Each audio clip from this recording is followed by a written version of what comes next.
حاضرین جمعہ، دینی مینی بھائیوں دوستوں، ہر طرح کی بزرگی اور برتری، عظمت اور کبریائی اس اللہ رب العالمین کے لیے لائق اور سزاوار ہے، جو ہمارا خالق و مالک ہے۔ ہم کچھ نہیں تھے،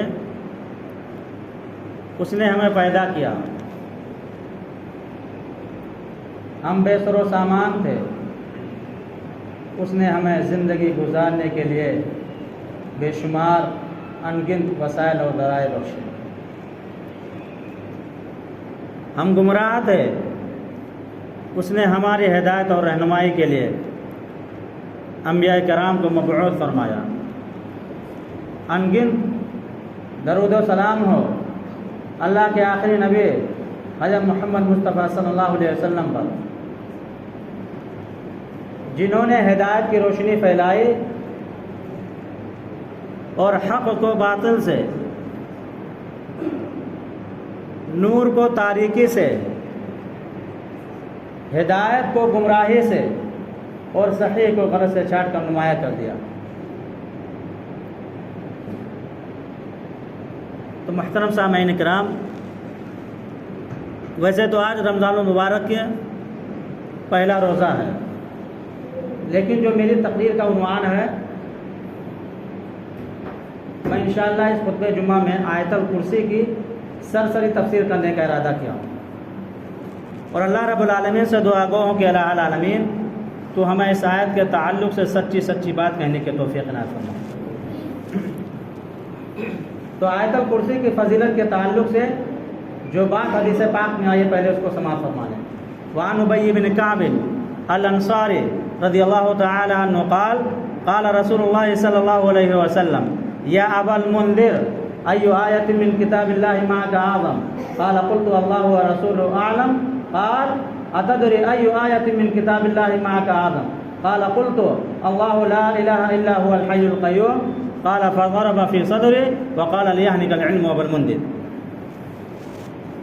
حضرت ابی بن کعب رضی اللہ تعالیٰ عنہ سے روایت ہے، ایک مرتبہ نبی اکرم صلی اللہ علیہ وسلم نے بطور سوال ارشاد فرمایا کہ اے ابو منذر، یہ حضرت ابی بن کعب رضی اللہ تعالیٰ عنہ کی کنیت ہے، یہ بتاؤ کہ قرآن حکیم کی آیات میں سے کون سی آیت سب سے عظیم ہے اور کون سی آیت سب سے افضل ہے؟ سوال کا جواب حضرت ابی بن کعب رضی اللہ تعالیٰ عنہ کو معلوم ہے، لیکن جانتے ہیں کیا کہا؟ اللہ و رسول اعلم، یعنی اس سلسلے میں، اس کے بارے میں اللہ کے نبی صلی اللہ علیہ وسلم کو زیادہ علم ہے۔ تو نبی پاک صلی اللہ علیہ وسلم نے اپنے سوال کو ریپیٹ کیا، اپنے سوال کو دہرایا، کہا نہیں یہ بتاؤ کہ پورے قرآن کریم کی تمام آیات میں سب سے عظیم آیت اور سب سے اعلیٰ درجے کی آیت کون سی ہے؟ سوال کا جواب حضرت ابی بن کعب رضی اللہ تعالیٰ عنہ کو معلوم تھا، اس لیے جب انہوں نے دیکھا کہ نبی کریم صلی اللہ علیہ وسلم کا اصرار ہے تو انہوں نے کہا اے اللہ کے نبی صلی اللہ علیہ وسلم، میری نگاہ میں پورے قرآن کریم کی تمام آیات میں سب سے عظیم آیت اور سب سے اعلیٰ درجے کی آیت اگر کوئی ہے تو آیت الکرسی ہے۔ قال فضرب في صدری وقال لیحنک العلم ابا المنذر۔ حضرت ابی بن کعب رضی اللہ تعالیٰ عنہ نے میرے سینے پہ ہاتھ مارا اور کہا اے ابو منذر، اللہ رب العالمین تمہیں تمہارا علم مبارک کرے، یعنی تم نے بالکل پرفیکٹ جواب دیا ہے، یعنی تم نے بالکل صحیح جواب دیا ہے۔ واضح ہو کر بات یہ سامنے آئی کہ پورے قرآن کریم کی تمام آیات میں سب سے عظیم آیت اور سب سے اعلیٰ درجے کی آیت اگر کوئی ہے تو آیت الکرسی ہے۔ اس مقام پر ایک سوال اٹھتا ہے کہ آخر اللہ تبارک و تعالی نے اسی آیت کریمہ کو اعظم آیت ہونے کا شرف کیوں بخشا؟ اس سوال کو اس مقام پر حل کر لیتے ہیں، اور اس کا جواب یہ ہے کہ کسی بھی مسلک اور کسی بھی دین کی بنیاد عقیدہ ہوتا ہے، اور ان میں سب سے زیادہ اہم چیز عقیدہ توحید کو گردانا جاتا ہے۔ آپ کو معلوم ہونا چاہیے عقیدہ جتنا مضبوط اور مستحکم ہوتا ہے، مسلک کی اور دین کی عمارت اتنی ہی زیادہ مستحکم اور مضبوط ہوتی ہے۔ اگر بنیاد کمزور ہو جائے تو عمارت ہمیشہ کی ہمیشہ کمزور رہے گی۔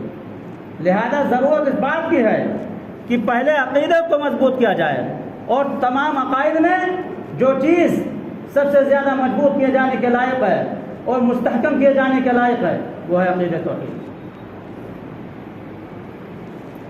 جنہوں نے احادیث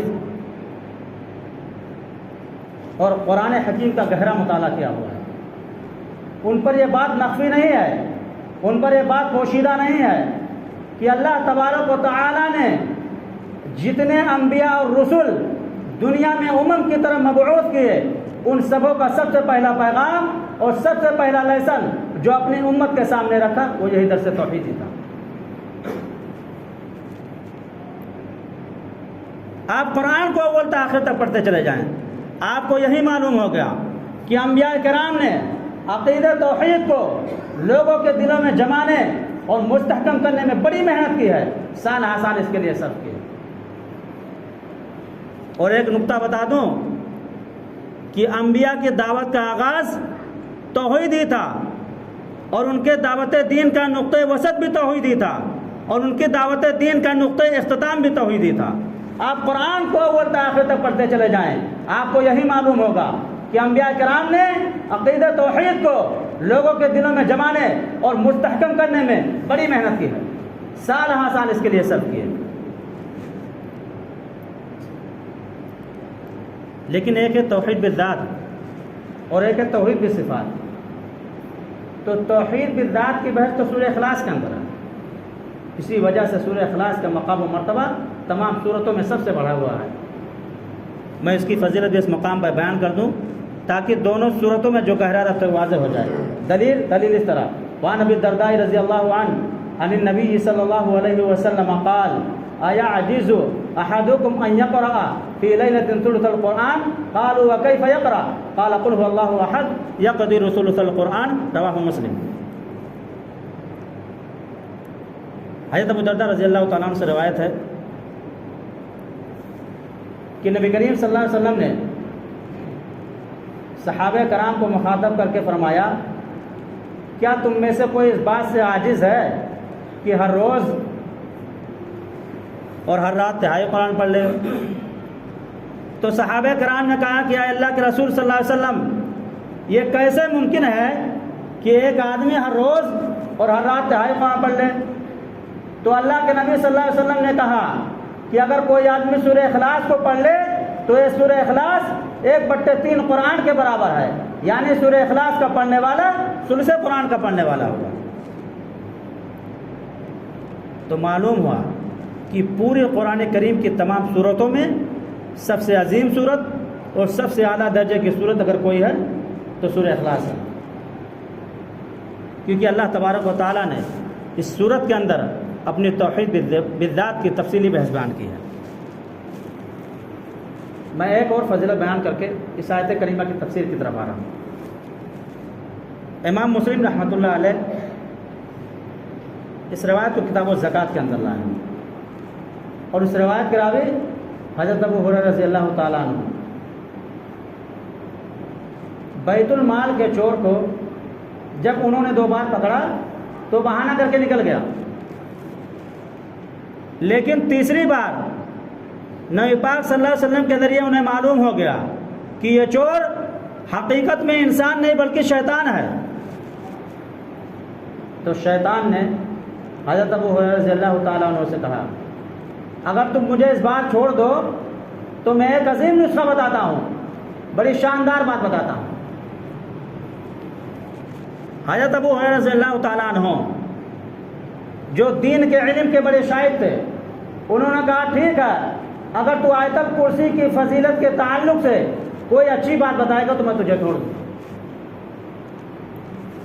شیطان نے کہا کہ اللہ تبارک و تعالیٰ نے آیت الکرسی کے اندر اتنا پاور رکھا ہے کہ اگر کوئی آدمی رات کو پڑھ لے تو رات بھر شیطان اس کے قریب نہیں آئے گا. صبح کے وقت حضرت ابو ہریرہ رضی اللہ تعالیٰ عنہ نبی پاک صلی اللہ علیہ وسلم کے بارگاہ میں حاضر ہوئے. کہا اللہ کے نبی صلی اللہ علیہ وسلم شیطان نے آیت الکرسی کی فضیلت کے تعلق سے یہ بات کہی ہے، کیا یہ بات سچ ہے؟ تو اللہ کے نبی صلی اللہ علیہ وسلم نے کہا شیطان اگرچہ جھوٹا ہے لیکن وہ اپنی اس بات میں سچا ہے. سچ مچ آیت الکرسی کی بڑی فضیلت ہے کہ اگر کوئی آدمی رات کو پڑھ لے تو رات بھر شیطان اس کے قریب نہیں آئے گا. اللہ تبارک و تعالیٰ نے اس آیت کے اندر پاور کیوں رکھا ہے؟ اللہ تبارک و تعالیٰ نے اس آیت کے اندر طاقت کیوں رکھا ہے؟ یہ در حقیقت توحید کا پاور ہے. اس لیے کہ شیطان کو سب سے زیادہ چڑ اگر کسی چیز سے ہے تو توحید سے ہے. شیطان کو قطعاً پسند نہیں ہے کہ بندہ ایک اللہ کو ماننے والا بنے، موحد بنے، توحید پرست بنے. شیطان کو قطعاً پسند نہیں ہے. اس کی تمام تر کوشش یہی ہے کہ انسان کو کسی بھی طریقے سے مشرک بنا دے اور اس کی زندگی میں شرک لے آوے اور اسے شرک کی گندگی اور شرک کی گرازن میں دھکیل دے. جس کسی کو بھی شرکت شیاطین لگا ہوا ہے، اگر آیت الکرسی کا عمل اس کے ساتھ ہے انشاءاللہ دم کر کے پڑھ دیا جائے شیطان بھاگ جائے، ٹھہر ہی نہیں سکتا. اب میں اس آیت کریمہ کی تفسیر کی طرف آ رہا ہوں. اللہ لا الہ الا ہو وہو العلی العظیم، یہ پوری کی پوری آیت کریمہ کل 10 جملوں پر مشتمل ہے. اور پہلا جملہ دعویٰ ہے اور بقیہ کے 9 جملے اسی دعوے کی دلیل ہیں. دعویٰ کیا ہے؟ اللہ لا الہ الا ہو، اللہ رب العالمین کے علاوہ کوئی الہ نہیں. کتاب التوحید کی ایک شرح کی گئی ہے فتح المجید، اس کے اندر یہ بتایا گیا الالہ یہ معنی میں المعلوہ کے ہیں اور المعلوہ کہتے ہیں الذی یستحق العبادہ. اب ترجمہ کیا ہوا؟ اللہ لا الہ الا ہو، اللہ رب العالمین ہی حقیقت میں عبادت کا مستحق ہے. عبادتیں کئی قسم کی ہیں. سجدہ عبادت ہے، رکوع عبادت ہے، نظر و نیاز عبادت ہے. سجدہ عبادت ہے لہذا اللہ ہی کے لیے سجدہ ہے. رکوع عبادت ہے لہذا اللہ ہی کے لیے رکوع ہے. نظر و نیاز عبادت ہے لہذا اللہ ہی کے لیے نظر و نیاز ہے. دوسرا ان تمام عبادات کے لائق کیوں نہیں؟ میں نے پہلے کہا کہ پہلا جملہ دعویٰ ہے اور بقیہ کے 9 جملے اسی دعوے کی دلیل ہیں. دوسرا ان تمام عبادات کے لائق کیوں نہیں ہے؟ جواب دیا گیا الحی،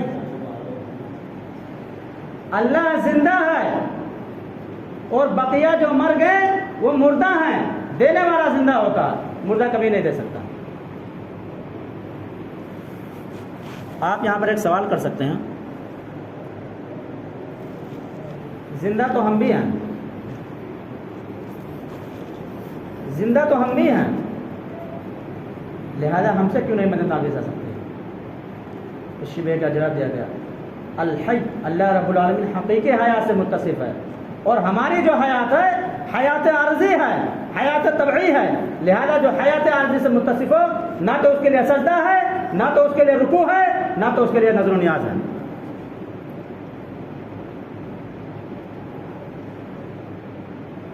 آپ اس کو ایک مثال سے سمجھیں. ٹرین دیکھا، ٹرین اس میں آگے ایک انجن لگا ہوتا ہے. اب میں یہ پوچھتا ہوں انجن کی حرکت اصلی ہے یا ڈبوں کی حرکت؟ انجن کی حرکت اصلیہ ہے اور ڈبوں کی حرکت طبعیہ ہے. تیز سے اسی کے تابع ہیں. اگر یہ انجن رک جائے تو یہ ڈبے بھی رک جائیں گے. اسی طرح ہماری حیات کی اور اللہ تبارک و تعالیٰ کی حیات کی ہے. اللہ تبارک و تعالیٰ حقیقی حیات سے متصف ہے اور ہماری جو حیات ہے حیات عارضی ہے، حیات طبعی ہے. اللہ تبارک و تعالیٰ جب کبھی بھی چاہے اس کو چھین سکتا ہے. اللہ تبارک و تعالیٰ نے اسی ٹکڑے کی وضاحت کرتے ہوئے سورہ فاطر کے اندر ارشاد فرمایا یا ایھا الناس انتم الفقراء الی اللہ واللہ هو الغنی الحمید ان یشاء یذهبکم ویأتی بخلق جدید وما ذلك علی اللہ بعزیز ولا تزر وازرة وزر اخرى وان تدع مثقلة الى حملها لا يحمل منه شيئا ولو كان ذا قربى انما تنذر الذين يخشون ربهم بالغیب واقاموا الصلاة ومن تزكى فانما يتزكى لنفسه والى الله المصير وما يستوي الأعمى والبصير ولا الظلمات ولا النور ولا الظل ولا الحرور وما يستوي الأحياء ولا الأموات إن الله يسمع من يشاء وما أنت بمسمع من في القبور. آیت رکو سے شروع ہو رہا یا ایھا الناس، اے دنیا کے تمام انسانوں، انتم الفقراء الی اللہ، تم سب کے سب اللہ کے محتاج ہو. واللہ هو الغنی الحمید، اور اللہ بے نیاز ہے تعریفوں والا. اس ناز میں انبیاء بھی داخل ہیں، اس ناز میں اولیاء بھی داخل ہیں، اس ناز میں رسول بھی داخل ہیں، اس ناز میں کتب بھی داخل ہیں، اس ناز میں ابدال بھی داخل ہیں. تمام کے تمام انسانوں سے خطاب کر کے کہا جا رہا انتم الفقراء الی اللہ، تم سب کے سب اللہ کے محتاج ہو اور اللہ بے نیاز تعریفوں والا ہے. یعنی انبیاء بھی اسی کے محتاج ہیں، اولیاء بھی اسی کے محتاج ہیں، مرشدین بھی اسی کے محتاج ہیں، کتب بھی اسی کے محتاج ہیں، ابدال بھی اسی کے محتاج ہیں، کائنات کا ذرہ ذرہ اسی کا محتاج ہے.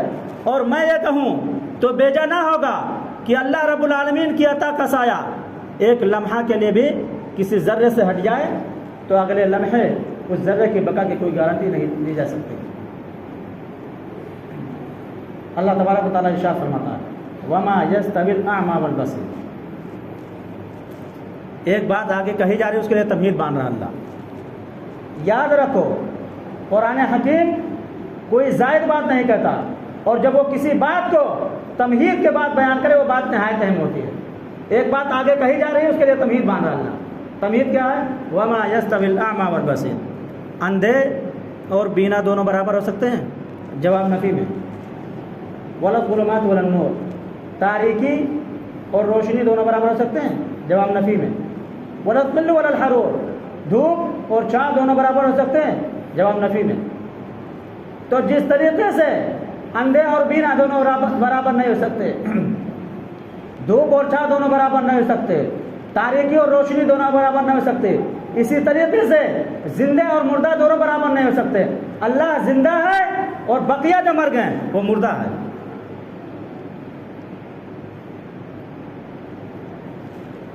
رہا معاملہ ان کو سنانے کا، تو آئے ہمارے حبیب صلی اللہ علیہ وسلم آپ کسی قبر والے کو اپنی بات نہیں سنا سکتے. اللہ تبارک و تعالیٰ جس کسی کو چاہے اپنی بات سنا سکتا ہے، لیکن آپ کسی قبر والے کو اپنی بات نہیں سنا سکتے. اچھا اللہ زندہ ہے، پھر ایک سوال پیدا ہوتا ذہن میں، ایک شبہ اٹھتا، کیا کبھی مر جائے گا؟ اس شبہ کا جواب دیا گیا الحی القیوم، نہیں، وہ ہمیشہ قائم رہنے والا ہے، اس کی حیات کو کبھی دھکا پہنچنے والا نہیں ہے.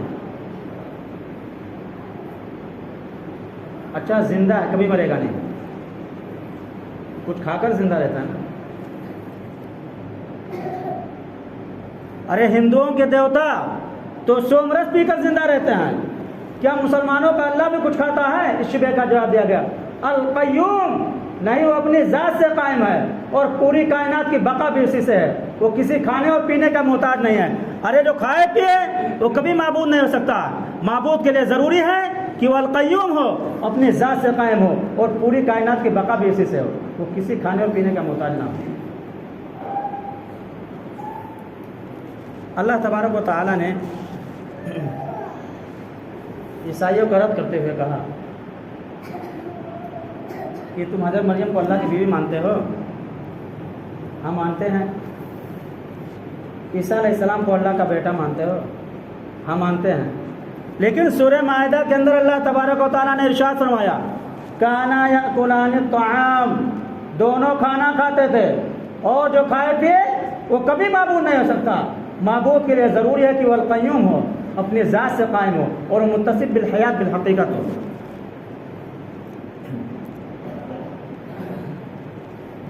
اچھا اللہ زندہ ہے،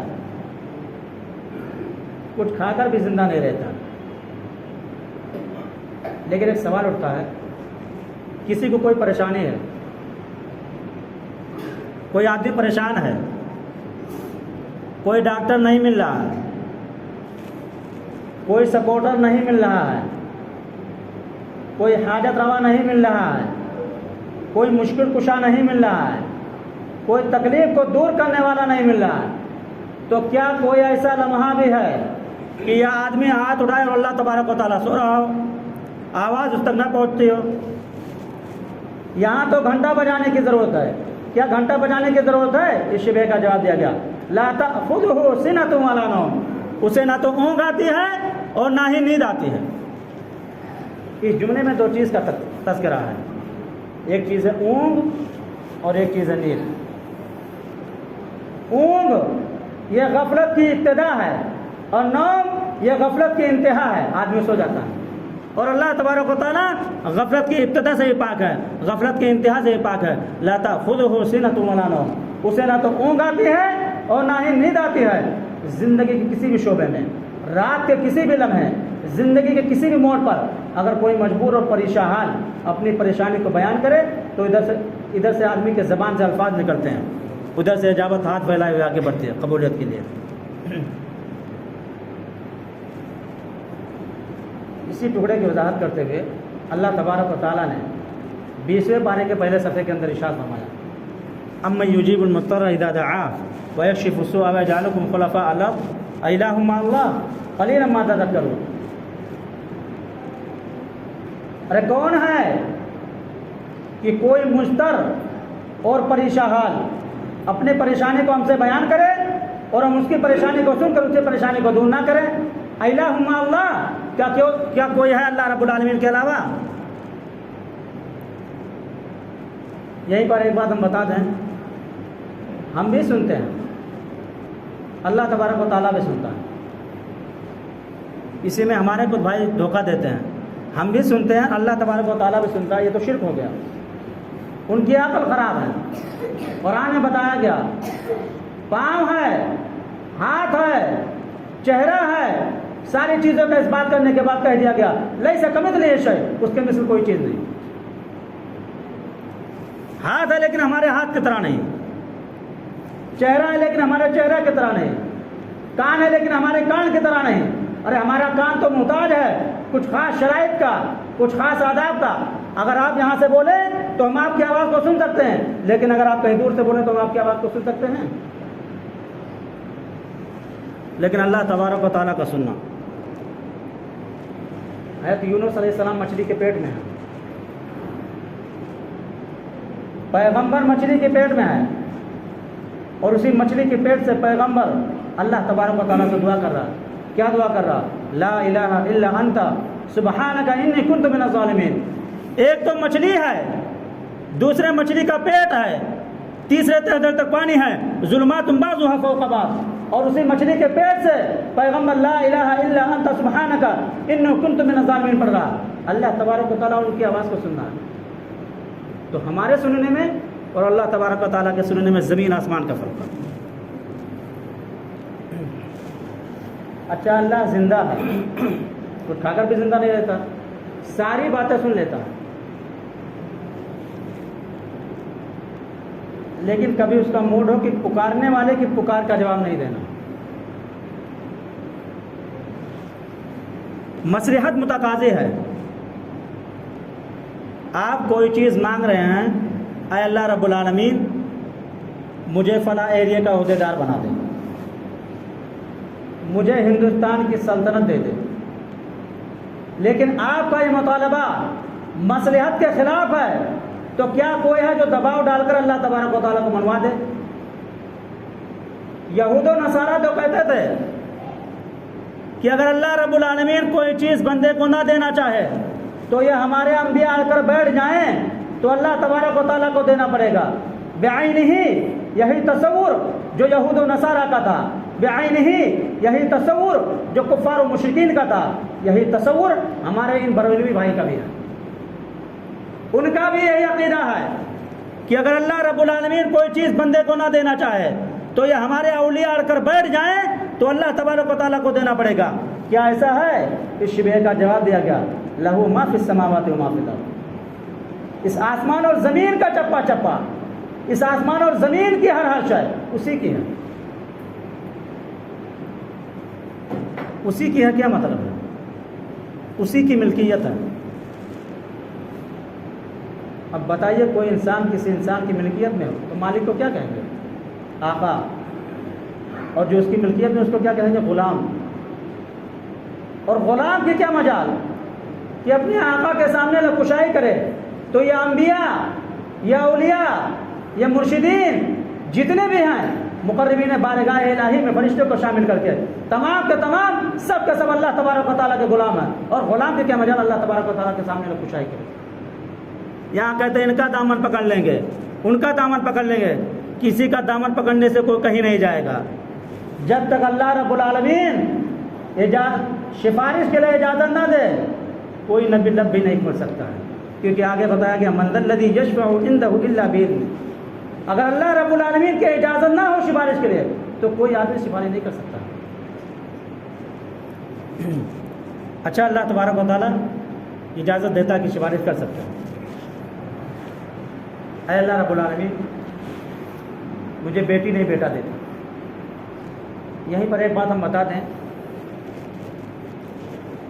شیعہ لوگوں میں جب کوئی مر جاتا ہے تو ایک لمبی سی لسٹ تیار کرتے ہیں. اس کے اندر لکھتے ہیں بڑا پرہیزگار تھا، بڑا نمازی تھا، بڑا روزے دار تھا، حالانکہ اس نے زندگی میں کچھ بھی نہیں کیا. تو کیا یہ اللہ تبارک و تعالیٰ کے معلومات میں اضافہ کر رہے ہیں؟ اس شبہ کا جواب دیا گیا، یعلم ما بین ایدیہم وما خلفہم. اللہ تبارک و تعالیٰ ان کے اگلے پچھلے حالات سے اچھی طرح واقف ہے. جو سفارش کر رہا ہے اللہ تبارک و تعالیٰ اس کو بھی جانتا ہے، اور جس کے لیے سفارش کر رہا ہے اللہ تبارک و تعالیٰ اس کو بھی جانتا ہے.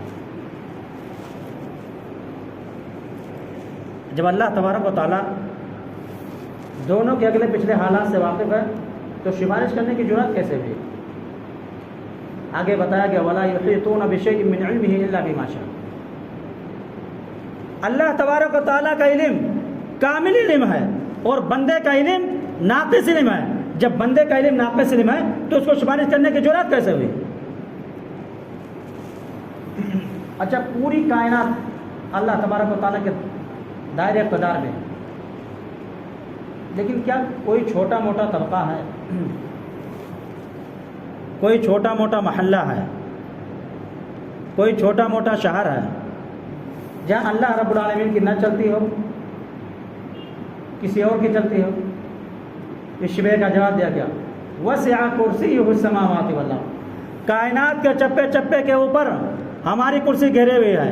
کسی بابا کا اقتدار کسی گلی پر نہیں ہے، کسی بابا کا اقتدار کسی گاؤں پر نہیں ہے، کسی بابا کا اقتدار کسی محلے پر نہیں ہے، کسی بابا کا اقتدار کسی شہر کے نہیں ہے. کائنات کے چپے چپے کے اوپر ہماری کرسی گھیرے ہوئے ہے. وسع کرسیہ السماوات والارض. کائنات کے چپے چپے کے اوپر ہماری کرسی گھیرے ہوئے. کسی بابا کا اقتدار کہیں پر نہیں چلتا کچھ بھی. اچھا، اتنا بڑا ملک، اتنی بڑی سلطنت ایک اکیلا اللہ چلا رہا ہے نا. کیا کوئی اس کو سپورٹ کر رہا ہے؟ کوئی فرشتہ اس کے سپورٹ کر رہا ہے؟ اس شبہ کا جواب دیا گیا ولا یعودہ حفظہما. کائنات کے چپے چپے کی نگرانی اللہ تبارک و تعالیٰ کے اوپر گرا نہیں ہے. کائنات کے چپے چپے کی نگرانی سے اللہ تبارک و تعالیٰ اکتاتا نہیں ہے. اچھا، جو لوگ شرک میں مبتلا ہو جاتے ہیں وہ کیوں شرک کرنے لگتے ہیں؟ میری تقریر کا خلاصہ اسی دو جملوں میں ہے، وَهُوَ الْعَلِيُّ الْعَظِيمُ. علی مانے بلند اور عظیم مانے عظمت والا. جب آدمی اللہ رب العالمین کی بلندی اور اس کی عظمت کو نظر انداز کر دیتا ہے، اسی وقت آدمی شرک کی گندگی اور شرک کی گلادن میں گرتا ہے. تو جو لوگ شرک کی گندگی اور شرک کی گلادن میں گرے ہوئے ہیں انہیں بس وہ العلی العظیم کا مطلب سمجھا دیجئے، بس ان کے لیے یہی کافی ہے. کیونکہ اللہ تبارک و تعالیٰ جگہ جگہ کہتا ہے کہ انہوں نے اللہ تبارک و تعالیٰ کو جانا نہیں، انہوں نے اللہ تبارک و تعالیٰ کو پہچانا نہیں. وما قدر اللہ حق قدرہ والارض جمیعا قبضته یوم القیامۃ والسماوات مطویات بیمینہ. انہوں نے اللہ تبارک و تعالیٰ کو جانا نہیں، انہوں نے اللہ تبارک و تعالیٰ کو پہچانا نہیں. ارے ایسا ہاتھ کہ اس کے دائنے ہاتھ میں پوری کائنات چمٹی ہوئی ہے. تو جو لوگ شرک کی گندگی اور شرک کی گلادن میں گھرے ہوئے ہیں انہیں بس هو العلی العظیم کا مطلب سمجھا دیجیے، بس ان کے لیے یہی کافی ہے. آخر میں اللہ رب العالمین سے دعا گو ہوں کہ الہ العالمین تو ہم تمام مسلمانوں کو توحید پر قائم اور دائم رکھے، جو ہمارا خاتمہ ہو تو ایمان اسلام پر ہو. وآخر دعوانا ان الحمد للہ رب العالمین.